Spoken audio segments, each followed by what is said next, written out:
Hi everyone, in this lecture we are going to talk about Flex Flow. Now the content for HTML is going to be the same as the one that we had in our previous lecture. Let's jump into CSS.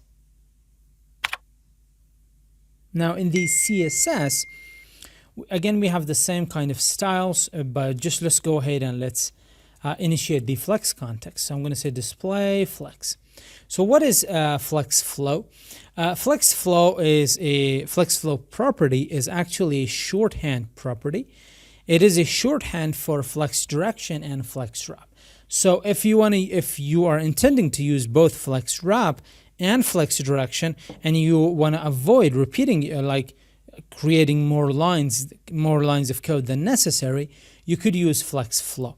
So the first value for the Flex Flow is going to be the Flex Direction, and the second value for Flex Flow is going to be the Flex Wrap value. So if I say Flex Flow, now the first value is going to be direction. I'm going to say row, and the second one is going to be for the wrap. I'm going to say no wrap.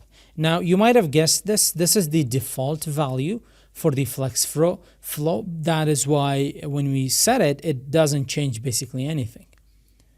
So this is default. Default values, if you specify them or don't, it's not going to have any effect.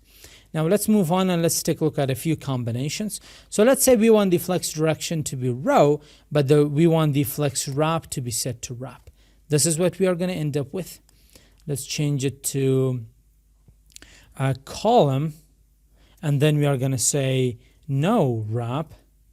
Let's save that. So we can see everything is stacked from the top to bottom. And we could also say Flex Flow, column, and we could say wrap. Let's save that. Nothing changes. Well, that is weird. Let's go ahead. I'm going to explain that to you, but first let's take a look at column and wrap reverse. It doesn't work as well. Now what is happening here?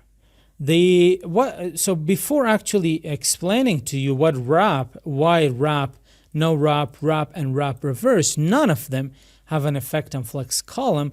First we need to talk about Flex Direction, and we need to understand how Flex Direction actually works. So we know by default the direction of any Flex container, it is the row. But when you change it to column, all the items are stacked vertically. And now let's talk about Flex Wrap. What is the idea behind Flex Wrap? The idea behind Flex Wrap is to wrap all the items from a horizontal line and convert them into a vertical stacking order. So when it is vertical, it is column.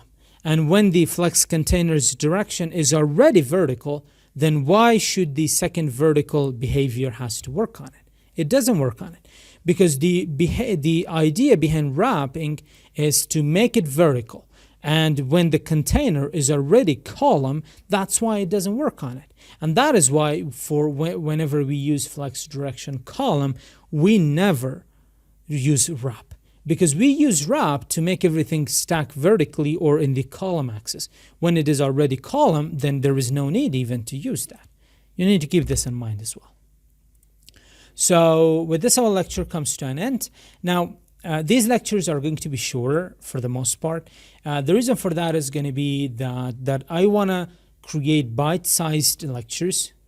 And I want you to really master Flexbox. That's why I'm only covering one property after the next. So you really are getting comfortable with Flexbox. There are almost 14 lectures for Flexbox, 13, 14. I'm not sure. I haven't really created all of them. I'm assuming there are going to be around 14, 15 lectures, if possible more. These lectures, they're going to cover one aspect of Flexbox, one property. The same idea is going to go for our grid section. So see you in the next one.